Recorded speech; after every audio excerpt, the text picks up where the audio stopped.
Good morning. My name is Dr. Sarvar.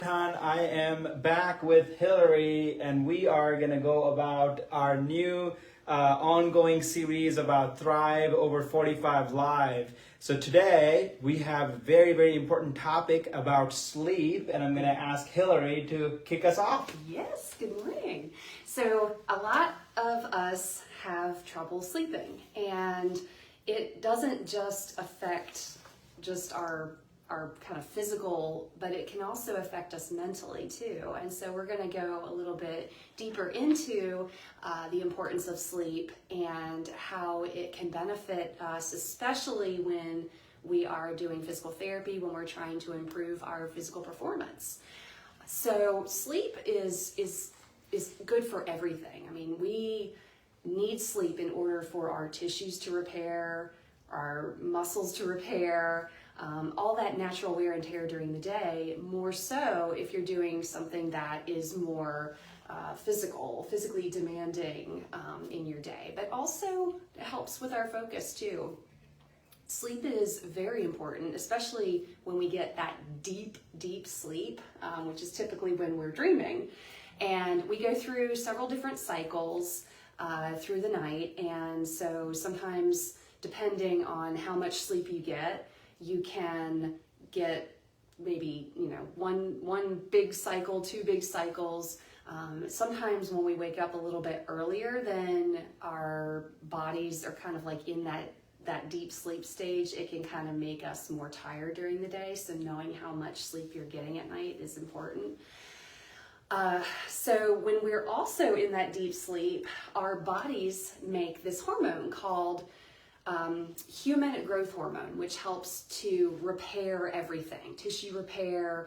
It contributes to muscle growth. So when you're doing your physical therapy exercises or exercises in general, if you're going to the gym and lifting weights and all that kind of stuff, sleep is really important for all that healing. And without it, it actually makes pain worse. And it also triggers inflammation, which can slow healing time.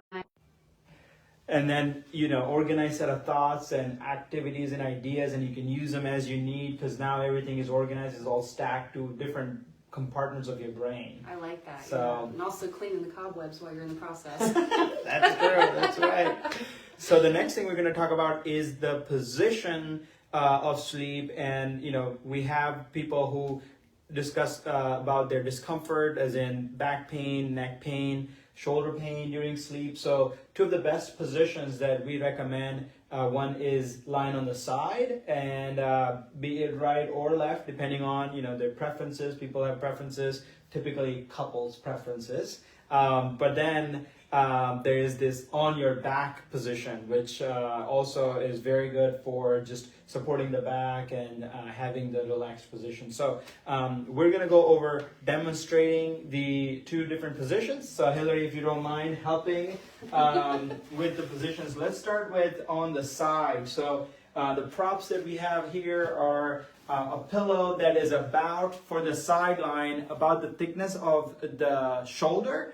And also using a pillow that is more the memory foam type and not too soft that would just sink in if you put the head. The idea is that you want your sleeping position for the head and shoulders to be like how you're standing, more neutral, and not that the head is tilted one way or the other if it was too thick of a pillow or too thin of a pillow.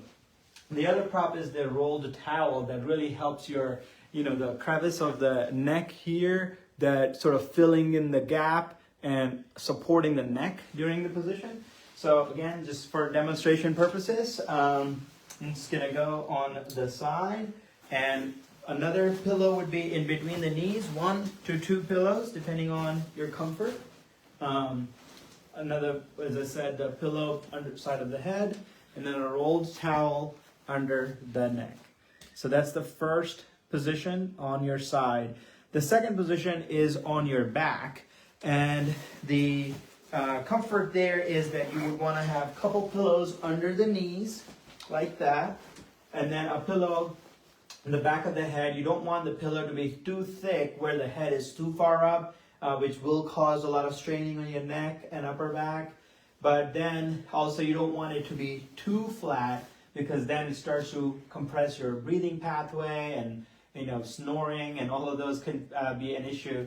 One thing that we do like to recommend is that if the pillow is an issue, then just use a roll towel at the back of the neck and just allow that gentle curvature. It will keep the breathing pathway open, as well as allow your neck to maintain the curvature that you need. But just, going back to the earlier example of just having a thin pillow right here. So there we are, 2 positions. That is super helpful. I never knew that having the right height pillow based on your shoulders, especially for side sleepers, was real important. But yeah, it can definitely make a difference because you can feel that, right? Yeah. When you have that rolled towel under your neck, you just have that extra support on your neck. Yeah. If you have a really long neck like me, And you might need more support. And you're talking 8 hours, Yeah. 5 to 7 to 8 hours. I Yeah. mean, so that's long hours. If you imagine having to be in the computer for those many hours, you need multiple breaks. Yeah. But when you're sleeping, there is nobody knocking on the door and saying, okay, take a break. You got to move. So we want to sleep. We do want like a deep sleep. So we want to go in comforting. Yeah, make sure that ourselves. you are super comfortable at night. And kind of on that same topic of getting comfortable, there are some really helpful tips that can help you get to sleep. And just being consistent and practicing these, it just takes some time to kind of get used to it. But once you can build a routine that works for you or that you like, it's going to help improve the number of hours that you're sleeping at night. So a couple things you might want to consider before going to bed is limiting your screen time. It's easy to be on the phone. I know myself, when I've got just a little time in my evening, I just like to wind down, and I'm either catching up on texts, emails, social media is a big one. Definite time suck there. So you just got to be mindful of how long you're actually using your phone or watching TV, even anything, or your computer. Anything that has a screen can really affect your awake, and just how your body is trying to prepare for sleep and kind of build that or have that melatonin in your body that's naturally kind of trying to make your body get a little tired.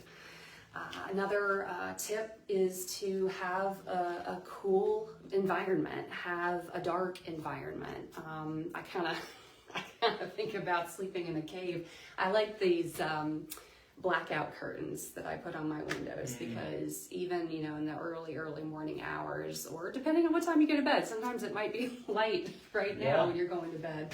And it just really helps to set the mood if you can have a really dark and cool environment, having a fan, some kind of gentle breeze blowing on you, or maybe like an eye patch, eye covers. You can get like some soft earplugs, to block out noise. Socks, depending on. Oh yeah. Yeah, comfort. I say that because when we fly the airline, they give all of these little different props, and I'm thinking about, these are the things that my son really loves when we want to make sure that he is staying asleep for his 10 hours. Do all of these things, just exactly what you said, the fan, the light, the setup, the environment, and he's gone for 10 hours. You're 6 basically hours. building like yourself a cocoon when you sleep. You want to be comfortable, right? And you want it to be quiet. And also kind of related to the screen time is avoiding anything that keeps you awake, like caffeine. We want to wind down in the evening, more particularly not having coffee or sodas with caffeine in it.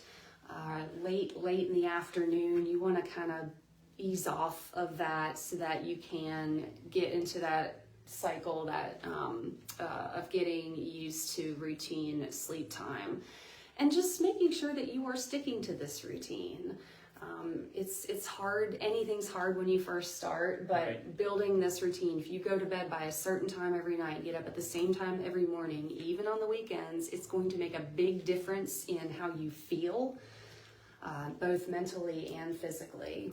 Yeah. So no, that's very good. And then weekdays and weekends tend to sort of, push you at different boundaries, but just knowing not to be too hard on yourself when you attempt a change in activity. There are going to be days when you may not be able to stick to it, but don't be too hard on yourself and come back to it, and you will notice that the next time you do it, it'll be a little bit easier than you first did it. So good luck with all of your sleep routines and habits. Hope you have a very nice dreamy sleep, and tell us about your dreams. Good night.